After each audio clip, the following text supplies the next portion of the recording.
Satchidananda Sadguru Sainath Maharaj Ki Jai. Chapter 7. Wonderful Incarnation, Behavior of Sai Baba, His Yogic Practices, His All-Pervasiveness and Mercy, Leper Devotee Service, Master Kabadi's Plague Case, Going to Pandharpur. Wonderful Incarnation.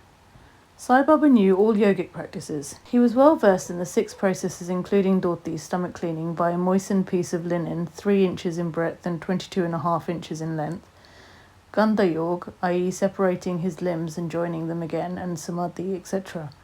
If you thought that he was a Hindu, he looked like a Yavan. If you thought him to be a Yavan, he looked like a pious Hindu. No one definitely knew whether he was a Hindu or a Mohammedan. He celebrated the Hindu festival of Ram Navami with all due formalities and at the same time permitted the sandal procession of the Mohammedans. He encouraged wrestling bouts in this festival and gave good prizes to the winners. When the Gokulashtami came, he got the Gopal Kala ceremony duly performed, and on Eid festivals he allowed the Mohammedans to say their prayers, namaz, in his masjid. Once during a Muharram festival, some Mohammedans proposed to construct a taziyah or tabut in the masjid, keep it there for some days, and afterwards take it in procession through the village. Sai Baba allowed the keeping of the tabut for 4 days, and on the 5th day got it removed from the masjid without the least compunction. If we say that he was a Mohammedan, his ears were pierced, i.e. had holes according to Hindu custom. If you think that he was a Hindu, he advocated the practice of circumcision, though according to Mr. Nanasaheb Chandorkar, who observed him closely, he was not himself circumcised. Provide article in Sai Leela on Baba Hindu Ki Yavan by B.V. Dev, page 562. If you call him Hindu, he always lived in the masjid. If Mohammedan, he had always a dunni, sacred fire there. And the following things, which are contrary to Mohammedan religion, i.e. grinding on the handmill, blowing of the conch and bells, oblation in the fire, bhajan, giving of food, and worship of Baba's feet by means of arghya water, were allowed there. If you think that he was a Mohammedan, the best of Brahmins and Agnihotris, leaving aside their orthodox ways, fell prostrate at his feet. Those who went to make inquiries about his caste were dumbfounded and were captured by his darshan. So none could definitely decide whether Sai Baba was a Hindu or a Mohammedan. Malsapati, an intimate Shirdi devotee of Baba, who always slept with him in the masjid in Shraddha, said that Sai Baba told him that he was a Brahmin of Badari and was handed over to a fakir in his infancy. And when he told this, some men from Bandari had come, and Baba was inquiring about some men from that place. Read Sai Leela 1924, page 179. Mrs. Kashibai Kanithka, the famous learned woman of Pune, says in the Experience number 8, published on page 79, Sai Leela, volume 11, 1934, on hearing of Baba's miracles, we were discussing, according to our Theosophic convention and fashion, whether Sai Baba belonged to Black or White Lodge. When once I went to Shirdi, I was thinking seriously about this in my mind. As soon as I approached the steps of the masjid, Baba came to the front and, pointing to his chest and staring at me, spoke rather vehemently, "This is a Brahmin, pure Brahmin. He had nothing to do with black things. No Mussulman can dare step in here. He dare not." Again, pointing to his chest, "This Brahmin can bring lakhs of men on the white path and take them to their destination. This is a Brahmin's masjid, and I won't allow any black Mohammedan to cast his shadow here." This is no wonder, for he who completely surrenders himself to the Lord by getting rid of his egoism and body consciousness thus becomes one with him, and has nothing to do with any question of caste or nationality. Baba saw no difference between any 2 castes, and even between beings. He took meat and fish with fakirs, but did not grumble when dogs touched the dishes with their mouths. Such a unique and wonderful incarnation was Sai Baba. On account of the merits in my past birth, I had the good fortune to sit at his feet and enjoy his blessed company. The joy and delight I derived therefrom was incomparable. In fact, Sai Baba was pure Ananda and consciousness. I cannot sufficiently describe him, his greatness and uniqueness. He who took delight at his feet was established in his own self. Many sannyasis, sadhaks, and all sorts of men aspiring for salvation came to Sai Baba. He always walked, talked, and laughed with them, and always uttered Allah Malik, God is the sole owner. He never liked discussion or disputation. He was always calm and controlled, though irritable at times, always preached Vedanta, and nobody knew till the last who was Baba. Princes and poor people were treated alike by him. He knew the inmost secrets of all, and when he gave expression to them, all were surprised. He was the repository of all knowledge. Still he feigned ignorance. He also disliked honour. Such were the characteristics of Sai Baba. Though he had a human body, his deeds testified to his godhood.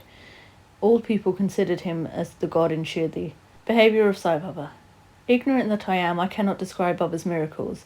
He got almost all the temples in Shirdi repaired. Through Tajya Patil, the temples of Shani, Ganapati, Shankar Pradavati, village deity, and Maruti were put in order.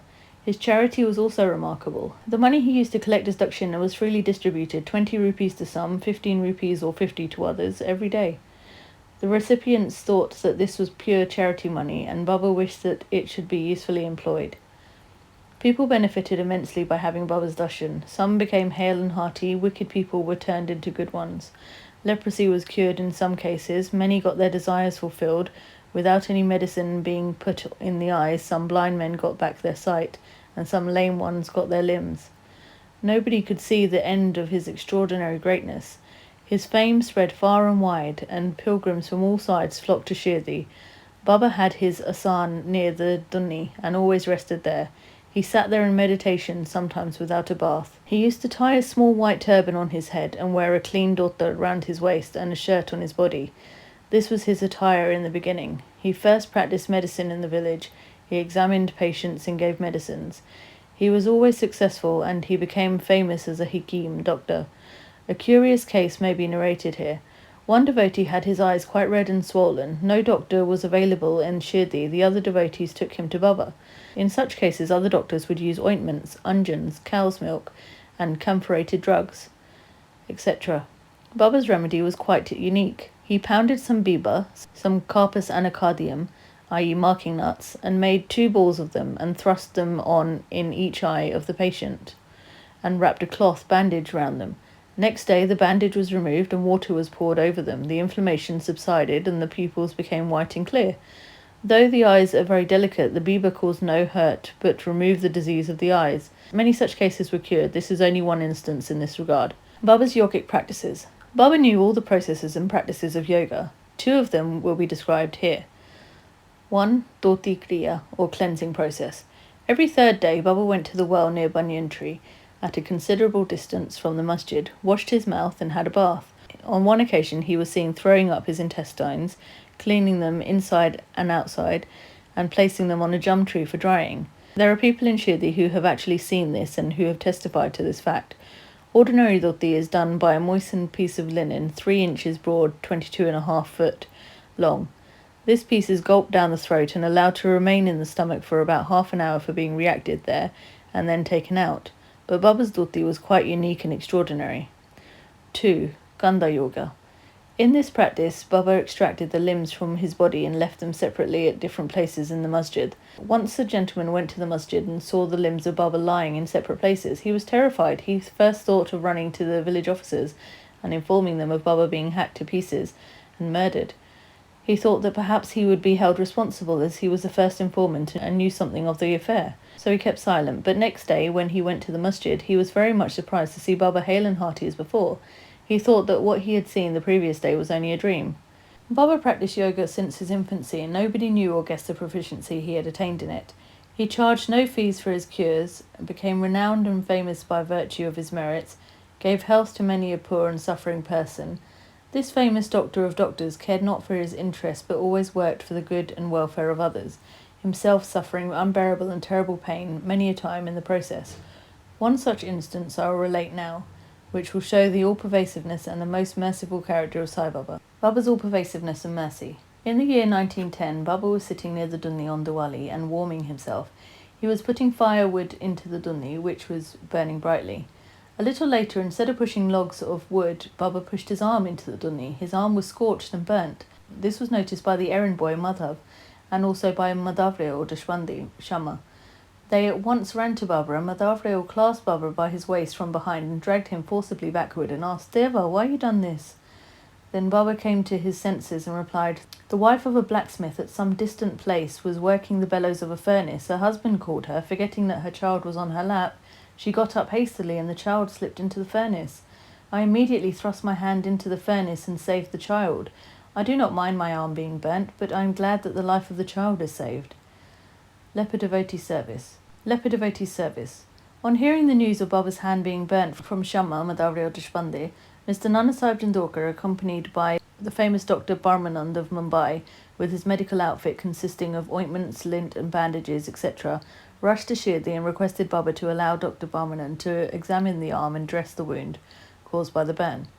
This was refused. Ever since the burnt arm was dressed by Baguji Shindi, a leper devotee, his treatment consisted in massaging the burnt part with ghee, which is prepared by melting the butter and boiling it for some time and then filtering it, and then placing a leaf over it and bandaging it tightly.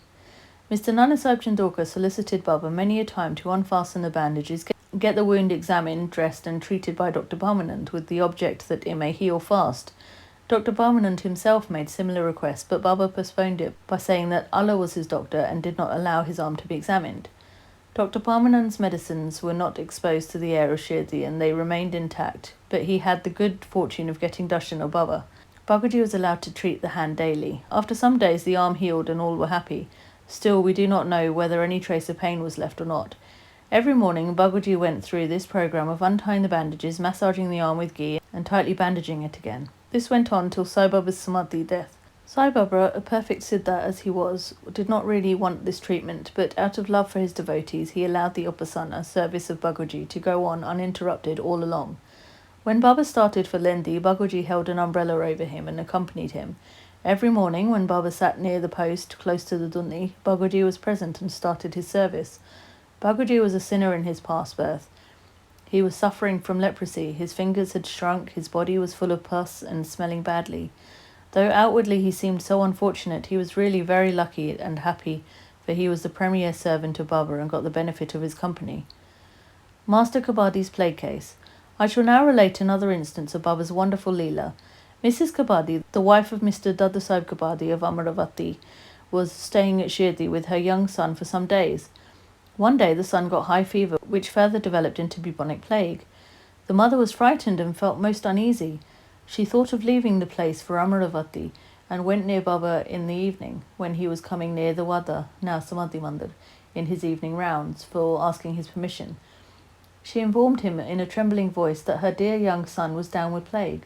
Baba spoke kindly and softly to her, saying that the sky is beset with clouds, but they will melt and pass off, and everything will be smooth and clear. So saying, he lifted up his guffney up to the waist and showed to all present 4 fully developed bubos as big as eggs and added, "See how I have to suffer for my devotees, their difficulties are mine." Seeing this unique and extraordinary deed, Leela, the people were convinced as to how the saints suffer pains for their devotees. The hearts of the saints is softer than wax, it is soft in and out as butter. They love the devotees without any idea of gain and regard them as their true relatives. Going to Bandarpur. I shall now close this chapter after relating a story illustrating how Sai Baba loved his devotees and anticipated their wishes and movements. Mr. Nana Sahib Jindorkar, who was a great devotee of Baba, was Mamlatda, a revenue officer at Nandurbar in Kandesh. He got an order of transfer to Bandarpur. His devotion to Sai Baba bore fruit, as he got an order to go and stay at Bandarpur, which is regarded as the Bhaivakunta, heaven on the earth. Nana Sahib had to take immediate charge, so he left for the place without even writing or informing anybody at Shirdi. He wanted to give a surprise visit at Shirdi, his Bandarpur, see and salute his Vidoba, Baba, and then proceed further. Nobody knew of Nana Sahib's departure for Shirdi, but Sai Baba knew all about this, as his eyes were everywhere, omniscient.